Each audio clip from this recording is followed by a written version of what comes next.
are the same goods. The fact that they're going to a different commercially registered business means that we have to have separate product certificates for that.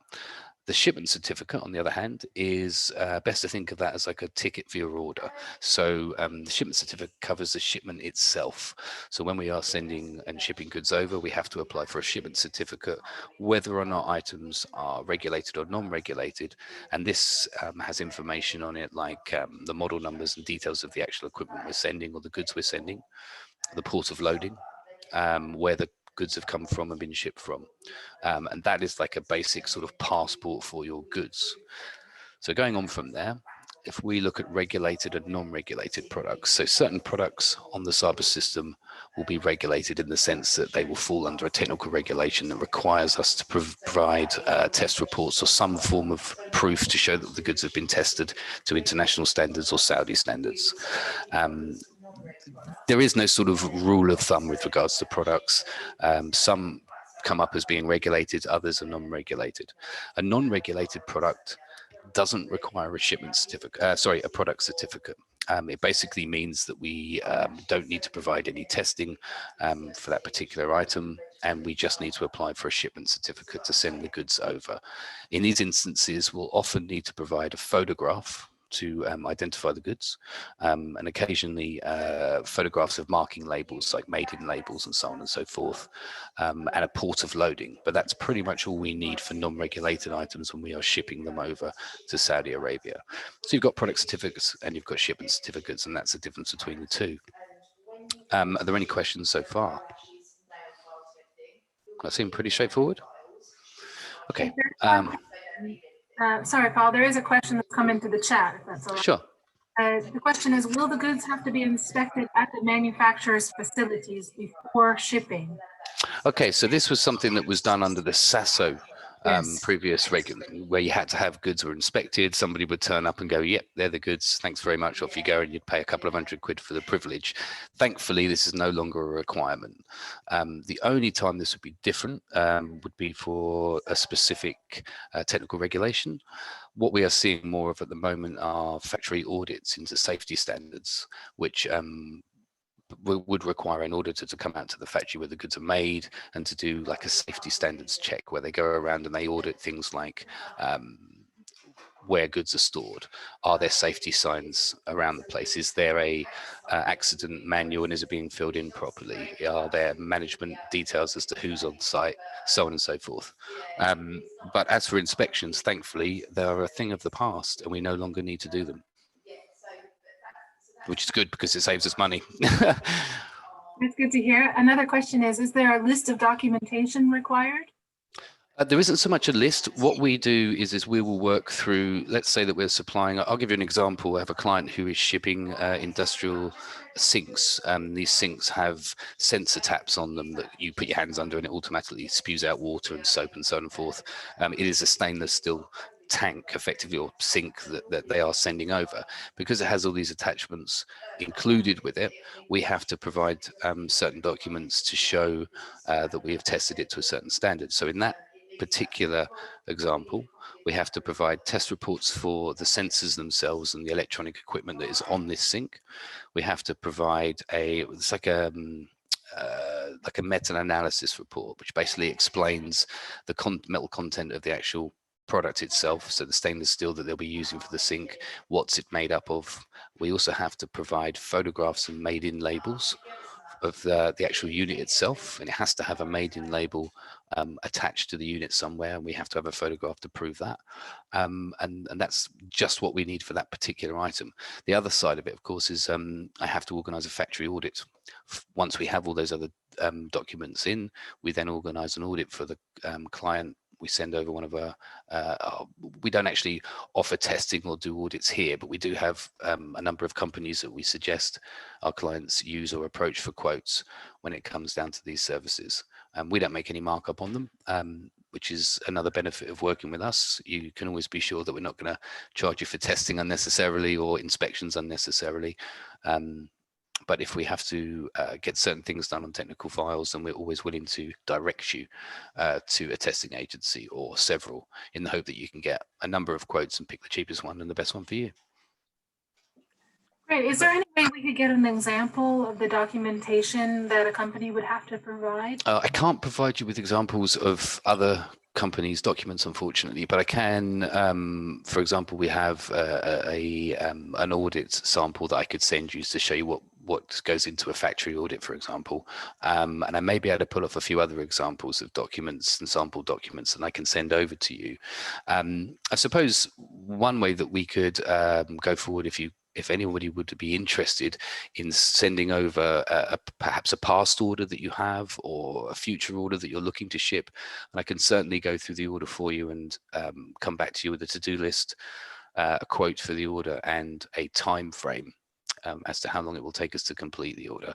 With most of the orders that we organize, once we have all the documents and they're signed off, we can issue certificates within 24 to 48 hours. So it is actually very quick. But the documents do vary depending on the items that we are sending. So it isn't all really possible to send you an example of everything, but I can certainly put together some form of example if that would help. More than happy to do that. Paul, it's Keith here. Can Hi, I Keith. ask, I know there's a couple of other questions coming, but have come in.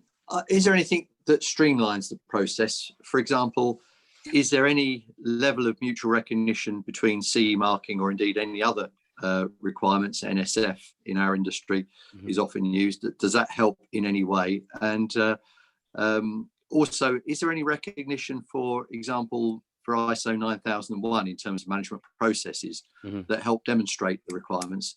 I'm just looking to see whether there's anything that companies can use from their existing resources that help them on their journey towards SABRE. Yeah, there are. Unfortunately, ISO 9001 isn't recognized in Saudi, so we cannot use that, frustratingly. And I know that that's a frustration for a lot of our clients. It's good it's an international standard then. Isn't it? But that's the thing with Saudi Arabia. They are different from every other country in the world. And same with the harmonized codes. There's no harmony in Saudi Arabia. There is, obviously, but the codes are different depending on where you are. There are certain ISO or EN standards that we can attribute to the standards that we need in Saudi Arabia. So what we will do as a company is we will look through documentations and find these connections with a view to saving our clients money. Because obviously what we don't want to do is have you guys running out and doing a whole load of tests that you already have covered. What we're looking for in test reports and in documents that you may already have are testing standards, like EN standards and ISO standards, that we can then go, well, this standard here is actually testing for what we need it to test to. It's just an ISO instead of an EN or a different standard that Saudi recognize. So we are then in a position to put up those standards, go back to SABRE, interact with them and say, we have these are the standards that are being met. They are the same as the standards on this document that we're being asked for. The difference is that the document is named something else, but the standards are covered. In these instances, so long as we provide the test report along with the certificate. So remember, you often get a certificate at the end of a test rather than, as well as the report, but most people will just provide us with the certificates. So what we ask is, if you have test reports on file, we'll often chase for the test report itself, because that breaks down the details of what they've been tested to. We will look to put out those standards, and then we can see where the test report are. They've actually tested to the correct standard. It says so in the test report. We submit that, and that covers us for those particular standards. So as an agency, this is something that we look to do for our clients. 9 times out of 10, a lot of this stuff you would have already done in some sense, shape or form. It's just a question of pulling it off of previous test reports or previous documents and submitting those documents with SABRE when we actually make the application. Does that help? Yeah, thank you, Paul. That's all right. Frustrating, I know, because obviously a lot of us have testing and bits and pieces done already, but like I say, it doesn't mean we can't use it. It just means that we have to break down the documentation and find the relevant codes that will enable us to say, yes, we have that done, it's all been done, and here's the proof. And just as a supplementary, are they only health and safety relevant? Is there anything in terms of energy efficiency that's creeping into what they're doing? Energy efficiency and water efficiency are two things that have been getting busier and busier, and we're finding a lot more people are having to ask for these things as we go forward. Energy efficiency labels, water efficiency labels. Another one is the G mark and Q marks for gas-related products. These are all things that there is a crossover. We can, certain things we can find relevant testing standards that have been covered in them. Other things you have to go through that process. One of those is ECOSMA numbers, for example. When importing things like makeup, you have to have an ECOSMA number for each piece of makeup, and then those ECOSMA numbers come back, and then we issue. I mean, it's insane when you look at it. You think to yourself, who in the right mind would actually import these things into Saudi Arabia? But it is a big market and obviously a very lucrative one, so people do make the effort to do these things. It like I say, it really depends on the goods that you're shipping, and what technical regulation they fall under. Thank you. That's all right. Thanks, Paul. No worries. Thanks, Paul. Did you guys have any questions that were popping up online that you'd like me to? I saw there's a chat box here that's come up. Yes, in the chat box, there's 5 questions. Fire away. Go through them one by one. The first is XDS an approved partner of Sauber or an agent? We are an agent. Our approved partner is KEMA. So KEMA are an approved regulatory body. They are our sister company, and we work closely with them. So to give you an idea of how the system works, we buy in our certificates from KEMA. They allow us to sell those with a small markup. We don't charge a consultation fee. We offer our information service for free. We only charge for the certificates at the end of the day if we can issue them. I hope that answers that question. The person will let us know. The next question is, what's the difference between Saudi HS codes and standard HS codes? Standard HS codes are between 8 and 10 digits long. Saudi HS codes are 12 digits long. And that's the only difference, other than the fact that they relate to completely different items. I'll often be sent a international code for, let's say, shoes, and I'll go online to look it up with the code, and it will come up with pipes or digital Qurans. That's another classic that comes up.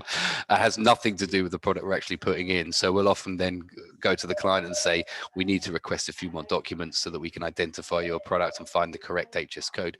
But within that, it gives us a certain amount of scope to try and find codes that enable us, like for example, non-regulated codes are a hot ticket. So if you can get a non-regulated code for your items, you haven't got the expense for a product certificate, just the shipment certificate.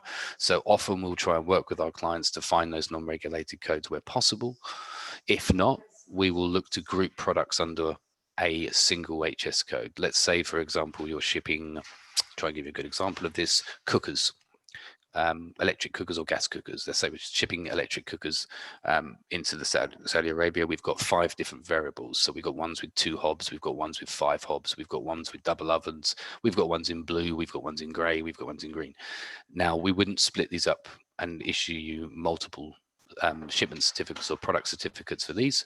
We would just try and group all of these items under the one HS code, and therefore issue one product certificate valid for the year to that customer for all of those items. So we will bring those products together under the one HS code. That makes sense. Paul, I've got a question. Sure. Which relates to that, because I was the one who put forward this question.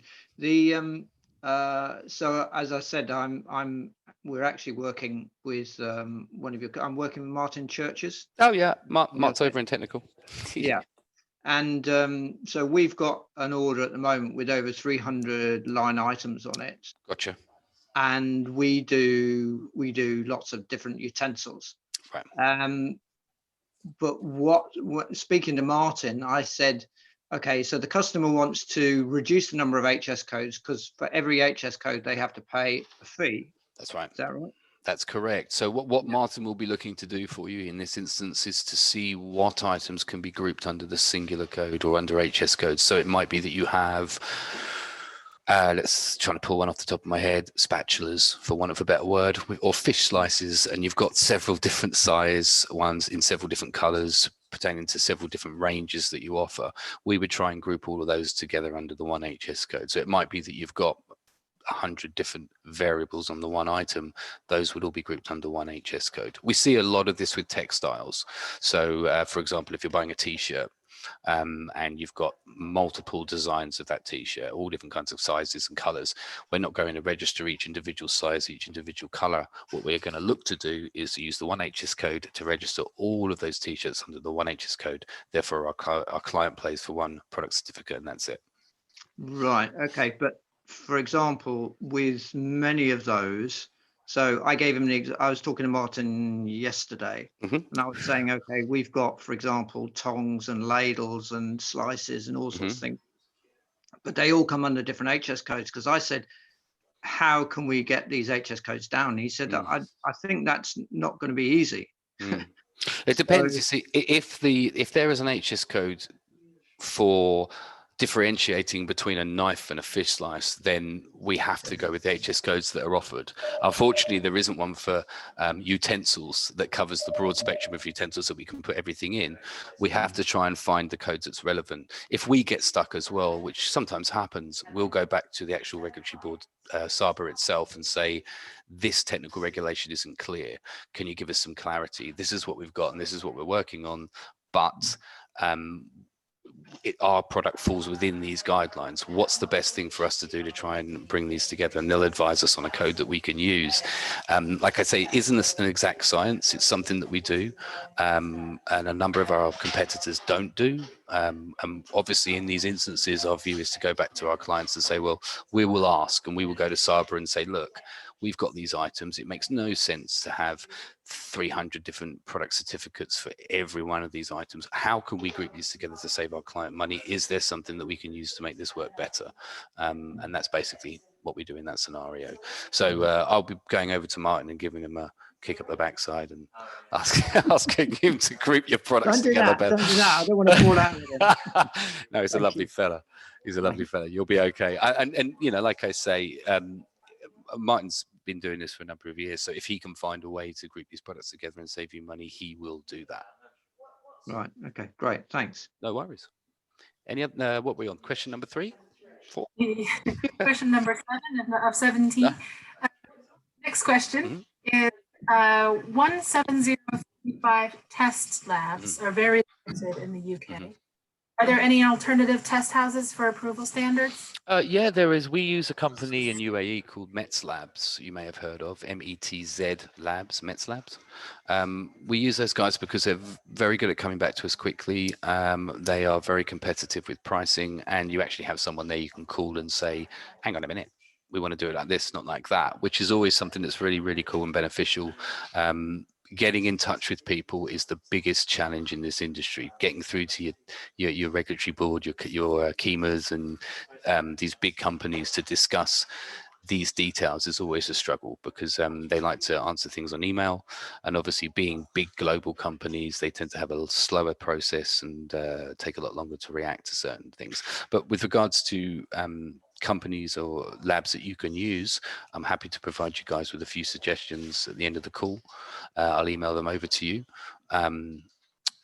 We try and avoid using testing labs that are associated with agencies that or regulatory agencies that offer certificates, if that makes sense.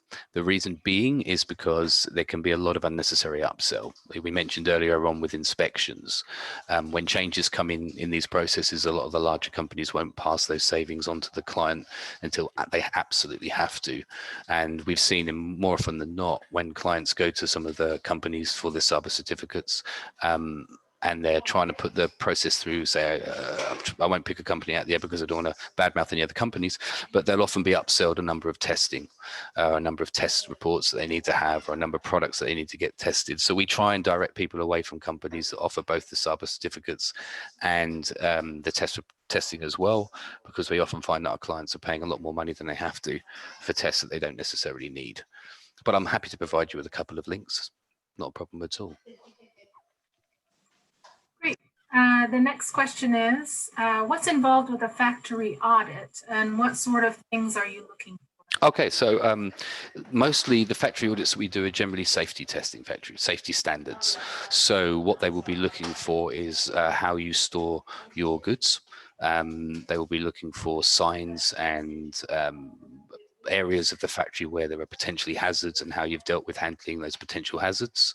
They will be looking for routes of exit should there be an accident. Your basic safety processes is what they're looking for. What they're not looking for is to look at your books or to judge how you build the products. What they are simply looking for are the safety standards that are implied or used for you guys to create the products that you supply to market. So it's a real safety standards thing. It's not really to do with anything other than looking at how you store the goods, how the systems are managed, and whether or not you've got the correct signage or not in place. And you generally work on a points out of 10 system. Anything I think above 8 is a pass. So as long as you're scoring 8 on that scale, you'll get your audit. Does that answer that question? I hope. There's a thumbs up, so Okay, yes. cool. Okay, next question is, what's the difference between commercial and non-commercial goods or use? Okay, so if you're shipping to a private residential address, you do not need SABA certification. You can ship goods to a private residential address. There is no need, like in the UK, you don't need to pay tax or anything. It's all included in the price, and the same with registration. The only thing you need to use the SABA process for is when you're shipping company to company. So if you're shipping anything to a business address, even if you're not a business and you're shipping goods to a business address, you will need a SABA registration, or at least some form of registration in the process. Does that make sense? Next question. Next question. What's the cost of a certificate? Is it either per item or is it per product? Okay, so it will be per HS code, and which is why we try and combine items so that they fall under the same HS code, as I mentioned before. If we can pull together several, like a range of different knives, we've got bread knives, we've got carvery knives, we've got fish knives, so on and so forth. We won't break that into separate HS codes. We will put all of those items under the one HS code because they're knives, and they will have the same HS code, and that's how we register them. The cost varies. For example, textile items tend to come out anywhere between 1,200 to 1,800 Saudi riyals, which is around about £450 per HS code, roughly. But then we have some clients who put through thousands of HS code lines with us. So obviously, because they're doing such volumes, we'll reduce the price on those tickets to a little bit lower. That makes sense? Cool. Makes sense, yep. Another question in the chat is it true that it's far easier to have electric products certified than gas products? Yeah, generally it is. The thing is there are no gas products that you won't be required to go down the GMARC process with, or QMARC process with. With the electrical products, there are some that are non-regulated still. So you have a little bit of wiggle room in there. So it is generally easier for us to register electrical than it is gas. Generally, not always the way, but generally it is. Fair enough. Well, that's all we've got in the chat box. Oh, sorry. I just saw that one. Do we need a new HS code for every delivery if it's not for the same customer? Do we need a new HS code for every delivery if it's not for the same customer? You won't need a new HS code. You will need a new SABA certificate. You need a SABA certificate per client, even if you are sending the same goods. Now, it might be that they all use the same HS code. I mean, let's say that you're sending the same, as we used an example before, same set of knives out, but they're going to 3 different clients with 3 different companies. You'll use the same HS code, but you will need a product certificate and a shipment certificate for each individual client. So when you take into account your pricing and your quoting, it's worth bearing that in mind to add that to your quote. A lot of our clients do that at the moment. It's usually if you're shipping more than once in a year, which I do hope that you guys are doing, or you will have the opportunity to do, the first initial setup, the product certificate, and is the expensive part. Once you've got that to that client for the duration of a year, you're good to ship the same products to the same client for the rest of that year, and all you need is a shipment certificate, which comes in at around about £120, so quite a lot lower just for the shipment, because you've already paid for the product registration, and that's valid for a year to that client. So you can send as many of those knives as you want throughout that year to that one client, and you won't have any other product certificate costs to pay until it gets to the end of the year, where you'll need to renew your product certificate. So try and think of it rather than, you wouldn't need a new HS code, but you would need a new product registration per client. Does that make sense? Fair enough. Does that help? Well, I can't see the person. Hold Yes, can you hear me? Yeah, I can hear you. Mark Hanley, Dando Refrigeration. Yeah, thank you very much, Paul. That No was, worries. very informative. Thank you. So, I mean, what you'll generally see with these scenarios is try and think a couple of things to bear in mind. we're always happy to look at files for you. So if you have any questions, or if you get stuck, as I hope Steve will testament to, we're happy to look at documents. We're happy to go over documents. There is no charge for us to look and to advise and to quote for shipments that you have sending out to Saudi Arabia. So first of all, take advantage of that. We're the only company that do it.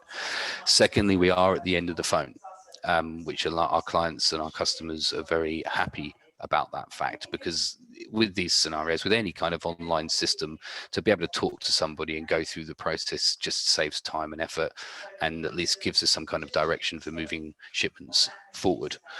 So that's something that we do offer as a USP. Another one is that we don't charge for a consultation. We will only charge you if we can issue certificates at the end of the process. So you might come to us, we might talk through the whole process with you. It might be that you decide to go with another agency, or that your importer wants to take over the process and manage it for you. All fine with us, not a problem at all. We always look to try and offer the best prices and the best service in the hope that you guys will come back to us and will use us. As I say, we are affiliated with KEMA, who are a regulatory board in Saudi Arabia, but you don't have to. Next Paul, question is following on from that. Oh, sorry, Keith, were you trying to talk there? Yeah, sorry. I was just going. Steve. Yeah, sorry. I was just going to go back to the question of commercial and non-commercial, Paul, because Martin gave an example of you'd been involved with certifying some stuff for a pop-up restaurant, and weirdly, it seemed that this would be classed as non-commercial in Saudi. I don't know why, but if I understood correctly, say we were selling to a supermarket, so something that somebody would walk in off the street and buy, they would class that as commercial, and they would class something like supplying a hotel, where it's only going to be used in a hotel, for example, say a fridge or whatever that's used in the commercial kitchen, they would class us as non-commercial, and for some reason, which I don't quite understand, the stipulations would be different and would be a bit easier for importing goods. Is that correct, or have I misunderstood? It's generally, if you're importing to a business, whether it's a hotel and they offer it as a facility within the hotel, or whether it's part of their what they use in order to offer their services, it will be still commercial. I'll give you a better example, an easier example. Let's say that you are a firm that import raw materials to then go on and make a product. Saba have recently introduced an exemption process where if you are importing raw materials or goods to then go on and make a further product in country, you can apply for an exemption certificate for those raw materials that you are importing into the country. The exemption certificate side of things is a little different. It's new, so we're still working through the processes there and trying to find our way with it as well. But when it comes down to commercial and non-commercial, it really comes down to the specifics of the technical regulation, and then within that, the details as to who we are supplying and what its use is, if that makes sense. There isn't a cut and dry, this is this and this is that, which you'll often see with a lot of the Saudi import licensing and laws. They are constantly changing, they are constantly updated, which is why we keep our finger on the pulse as best we can. In the hotel industry, which is technically the hospitality industry, there are variants. So for example, a pop-up shop would fall under kind of like a festival item, if you know what I mean. So for example, if I'm importing goods into the country for a period of time, there's a Dakar rally coming up, so I may be importing one of these, a pop-up shop to serve a certain kind of food into the country, but it's only going to be there for the better part of 2 weeks. Now I can apply for a certain kind of license that allows me to bypass the need for Saba on the basis that my goods will be entering the country and leaving the country within a set period of time. It's kind of like a passport for your goods. So what SABA do is, or SASO do is they say, okay, we can exempt this from SABA. You're okay to import these. You need to just organize this license through the events manager, and they will give you a license to get these goods into the country, and therefore they're being used for a period of time, and then they're being shipped back out. So kind of like an in and out date, and that will often enable us to bypass the need for SABA. There are similar regulations that fall within things like the hospitality trade, in the same way that we've seen recently with masks for the COVID. They should normally come under the textile need for textile testing, but again, if you go through the SFDA, which is the Saudi Food and Drug Association Administration, there are other routes that we can take to try and get those kind of products into the country. So unfortunately, Steve, there is no set standard. It's really about looking at what you're importing, working through the processes and seeing where we end up falling, and then trying to find a solution around that that best suits our customers. Yes, all right. I was just trying to really, I suppose it was a differentiation between what we'd call domestic use and commercial, what we'd call commercial use. So, my understanding is that if you are importing goods and it is going to a company registered address, then it will be commercial. If you're importing goods and they are going to a personal address, then it won't be. Okay. That's as clear cut as an example as I can give on those specifics. But like I say, there are always exceptions to every rule, and another reason why we work with our clients to try and look into the detail and find ways around that. Okay, thanks. Okay, great. There's one more question in the chat box. Sure. That is, how does XDS do Intertek, UL, or TUV? Say that again. Sorry, I missed the part of that. You've cut out. The question is, how does XDS differ to Intertek, UL, or TUV? Okay, that's pretty easy. First of all, we're at the end of the phone, so you can call us and talk to us. Secondly, we offer a full managed process with the SABA system, so we can take all the information, enter it all onto the SABA system for you, and then issue your certificates directly to your importer and yourselves. Thirdly, we don't charge to consult. We don't charge a consultation fee. We advise our clients for free. And like I say, only if we can issue the certificates at the end of the day will we then bill you for the certificates. We also offer a 30-day payment account with all of our clients. So rather than getting money up front from our clients, we're able to work with them on managing their processes as well. That's just one of the ways that four of the ways that we differ from our competitors. And also I like to think as well, we're quicker and we have a faster turnaround time. I mean, we have the fastest turnaround time in the market, 24 to 48 hours to issue our certificates from signing off of documents. So we tend to have a number of clients who will come to us who either have their goods stuck at customs or the shipment is time sensitive. And there are just 5 of the ways that we differ. And I'll be sure to send you over an email with all the other USPs that I can't remember off the top of my head at the moment, but I hope that helps. That'd be great. I see another chat question has come up. We have warehousing in the USA as well as the UK and ship from both. Does one certificate cover both? Unfortunately not.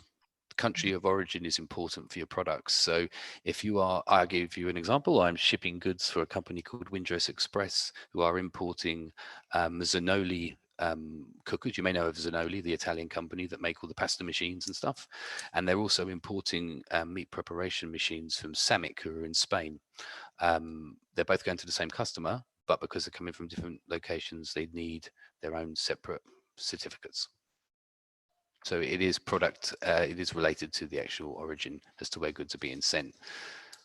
So unfortunately, you will need 2, my friend, one from the USA and one from the UK. Great. Are there any further questions? If you don't want to put it in the chat, you feel free to unmute yourself.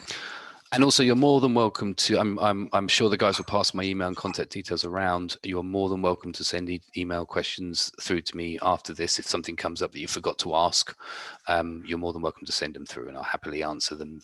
I know that's often the case when you come off of one of these things. You go, I meant to ask that. Ping us over the questions. It's not a problem. We can always help. Is there anything else I can answer for you guys? I don't know. Is Steve or Keith, do you have anything further?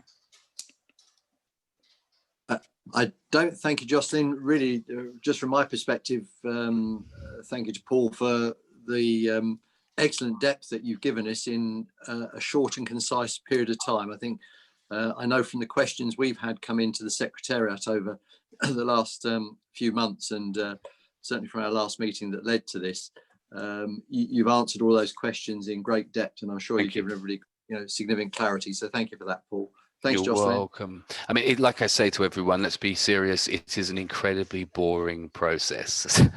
So I try and get all my information over as quickly as I can and in as concise a way as possible. And there is no set standard for any of these. That's probably the biggest frustration for our clients. We see changes within these systems on a regular basis, but view that as a potentially as a positive. Within those changing regulations, there are ways that we can manipulate and work around various regulations that are in place to try and find the best solution for our clients, and that's what we're focused on doing. We are a solutions-based company, and that's probably the biggest difference between us and all of our competitors.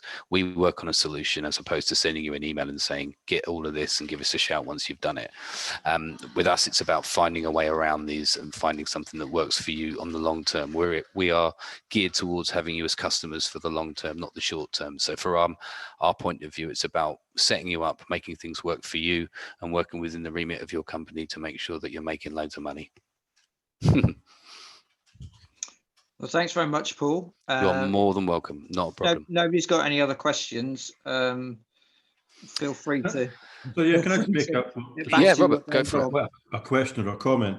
Sure. Well, you mentioned Samick and Zanoli. So you're already working with people in our industry. Absolutely. Your knowledge. Okay.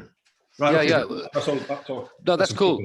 And as I said before, if you have any questions, or if you'd like, if anyone thinks of anything after this, or even if you just have a few queries and you'd like to know where you stand on some of your shipments, by all means, please send it along to us, and me and my team of supermen and ladies behind me will get back to you, and we'll chat to you about how we move your order forward.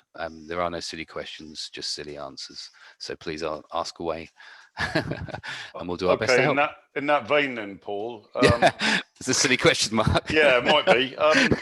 Well, this is new to me, the FEA, because my chairman normally does it, and I've now been put into this. You've been dropped in the hot water. Well, not really. It was something that we've been discussing, but so where would I get your contact details? I will make sure that all of these my contact details will be sent over to Steve and Keith, and make sure that they have all these details on file as well. You can find us at XDS-Solutions. All right, I assumed it'd just be through the website. Okay, you're welcome to. Yeah, you can do it through the website. We have a web chat on there as well. Well, I certainly think that I'll need to have further discussions with by all means. Anyway, but it sounds really positive, so that's good. Excellent. Well, I'm glad you're seeing it like that. Like I say, Mark, if there's anything that you need, just give us a shout. It seems to be sort of thing I've been looking for, so that's good. Excellent. Thank you. No worries at all. You're more than welcome. Well, if that's everything that everybody needs, I am going to ring off the call now. I hope you don't mind. I am still in the middle of my working days, so I'm going to crack on with that. But like I say, you're more than welcome. No stupid questions. Send us over any inquiries that you have. And Steve, I'll be going over to Martin to make sure he speeds your order through. No, you're more than welcome. Thank you very much for your time, everyone. Okay, see you. Thank you. Bye-bye. Thank you. Well, I think that was probably for many people, that's a bit of an eye-opener. Just to say that I've been communicating and talking with with this one guy on the technical side at XDS for some time. They are very quick at coming back to you.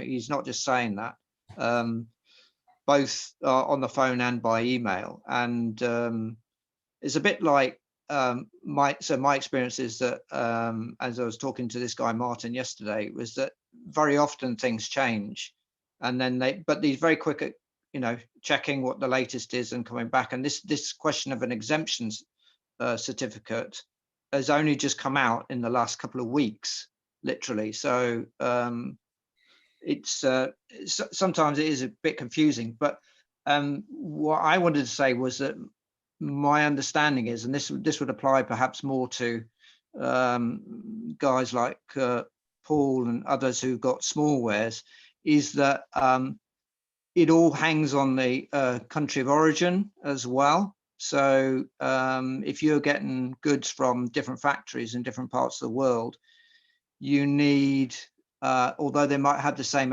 HS code, for example, you need to be able to demonstrate that those products from that particular factory meet the requirements. So it is a bit of a nightmare for small wares. I'm hoping it's easier for you guys in heavy equipment than it is for us. But does anybody else want to say anything before we just move on to one or two other things? No. Well, I'll butt in again and say, well, thanks a lot for organising that. We've tried to deal with, it was my question I asked about the difference between them and TUV and Intertek, who have been absolutely hopeless for us. So yeah. That guy is incredibly knowledgeable, and he's dealt with people in our industry, so he's going to be inundated, I think, the guy. So my understanding, do you remember at the beginning he said he said that they consider themselves as an agent, and they, rather than actually carrying out testing themselves. So I know that, for instance, TÜV and SGS and other people like that. So I would imagine that they are the people who carrying out the tests or whatever. So I've seen certificates from companies that, you know, SGS and people like that, where they've produced a certificate that shows that materials in contact with food is fine. There's no heavy metal in there, heavy metal under a technical term, et cetera. And that's, but then I think what happens is that XDS just put all the documents together. So they're the ones who kind of help speed it through there. So in a way, they're a middleman, but yeah, I agree. I had the same experience. I wrote to TÜV, I wrote to SGS and all the rest of it. I had nothing back. Yep. So yeah, so it sounds like quite a good deal, and it's our customer who put us onto this guy, so or onto this company. So is anybody having some success at the moment already with Saudi, that they've managed to sort of get through these hurdles, if you like, or not yet? I think there's a small amount of success, Steve, but I think the difficulty is the costs involved in doing it with small wares. Just makes it so difficult. Yeah. Because unless the customers are happy to take the costs to get the SABRE certification, which they never usually are. But no, I mean the other thing is that I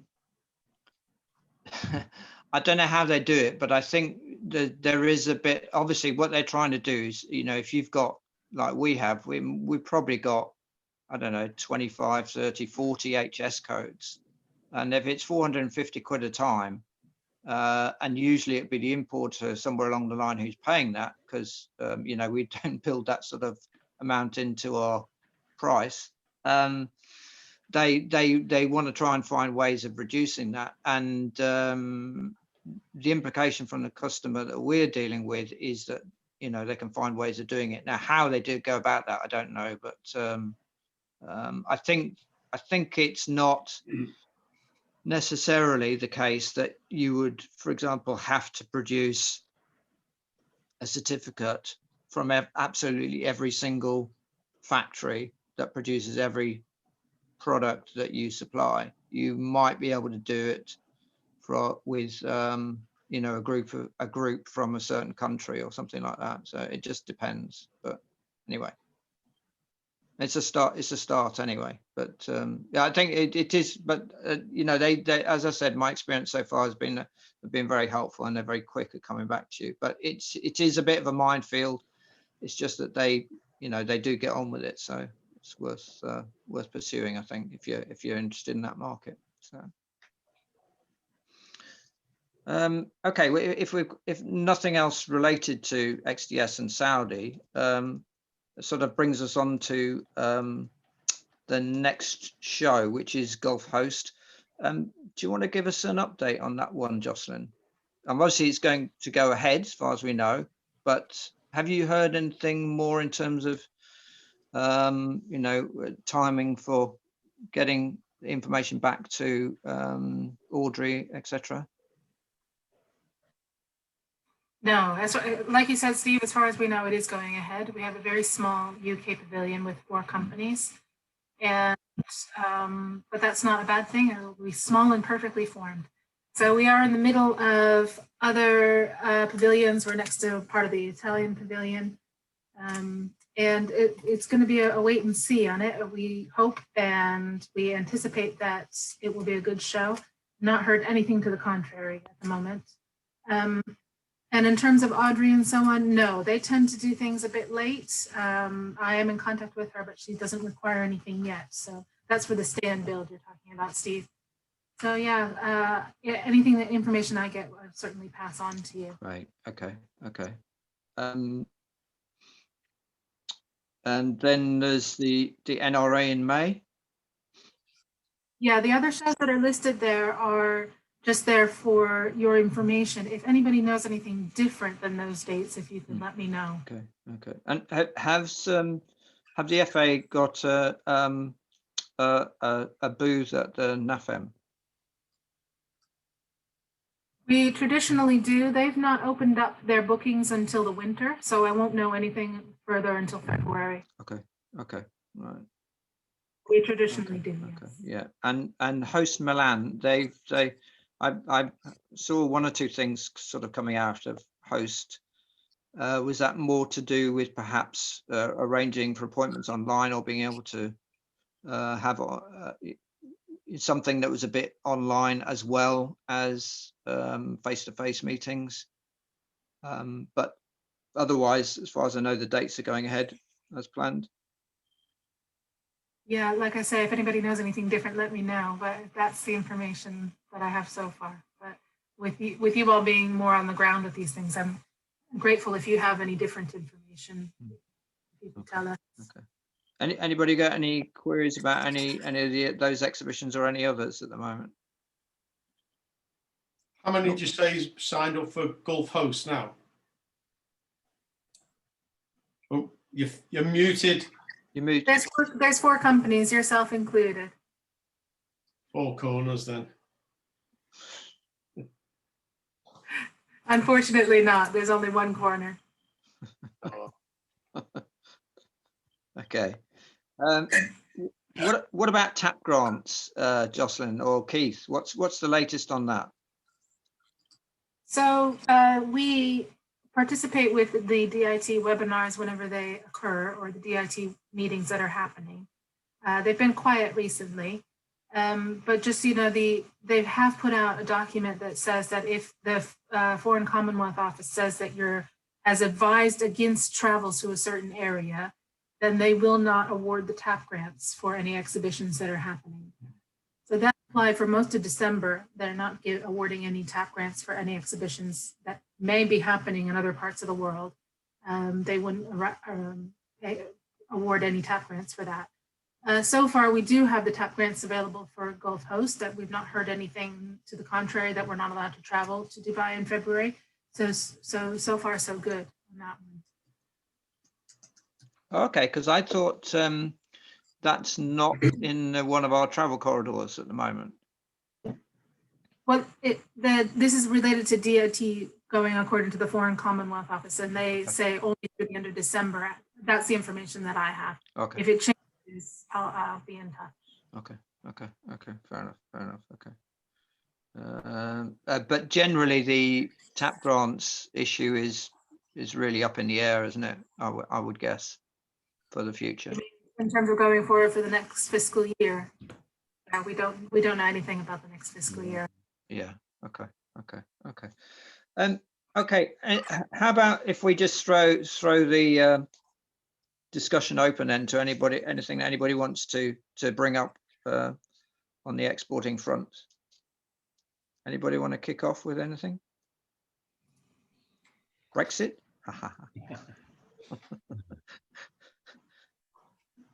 Anybody got it all sussed for Brexit?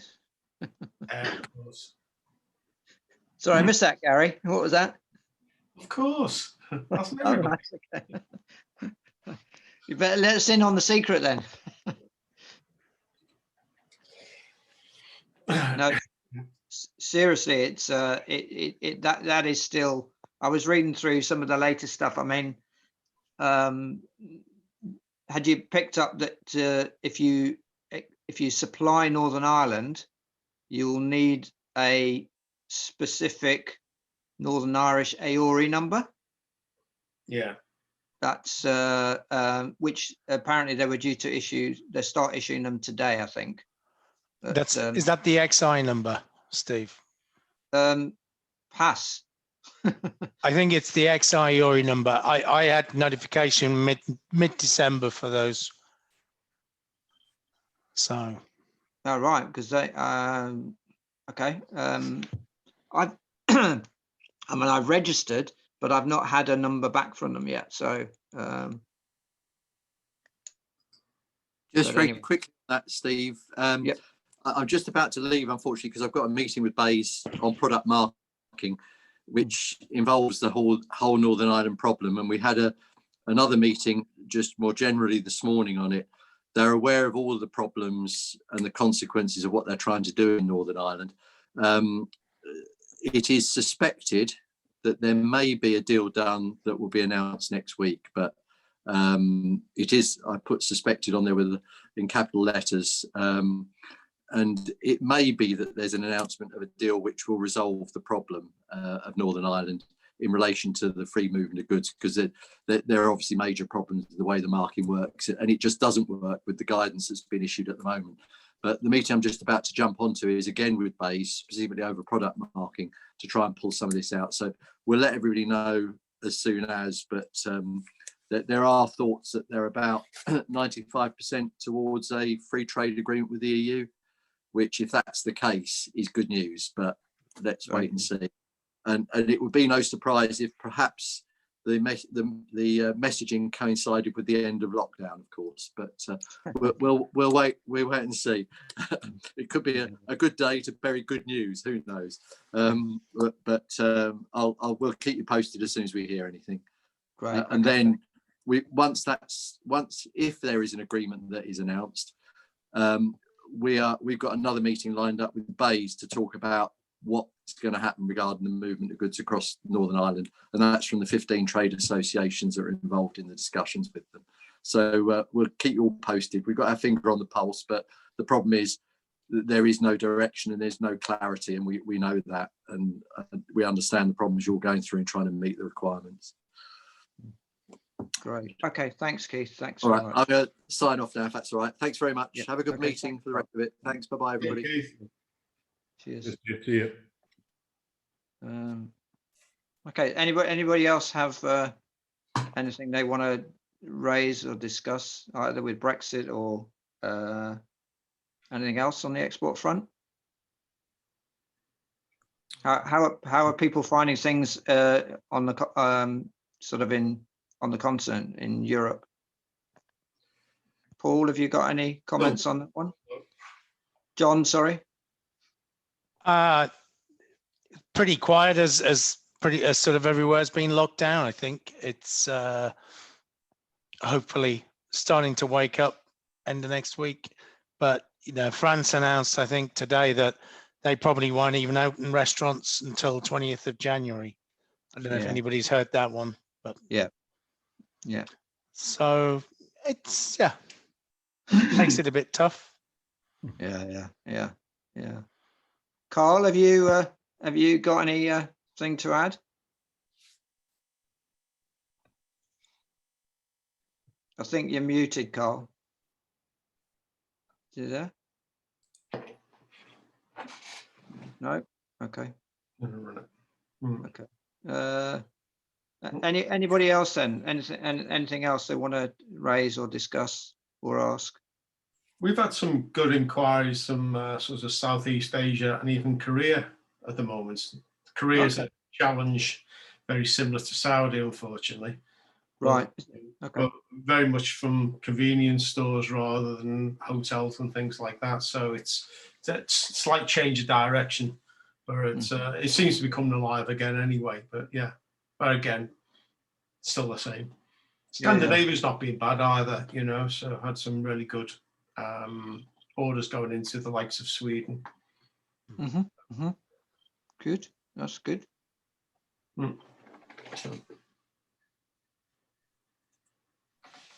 And anything else then? Anybody want to add anything?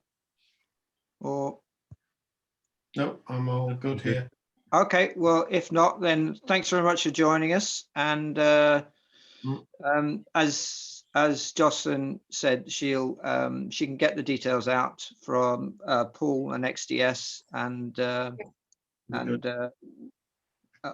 after this meeting. And so if you need to get in touch with XDS Direct, then either follow that up or just go onto their website. But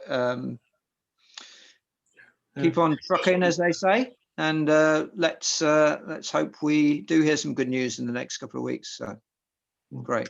Okay, thanks for joining us. Thanks, guys. Thank you, Thanks, Steve. Thank Thank you. Bye. Good meeting. Well done. Well done. Thanks. Bye.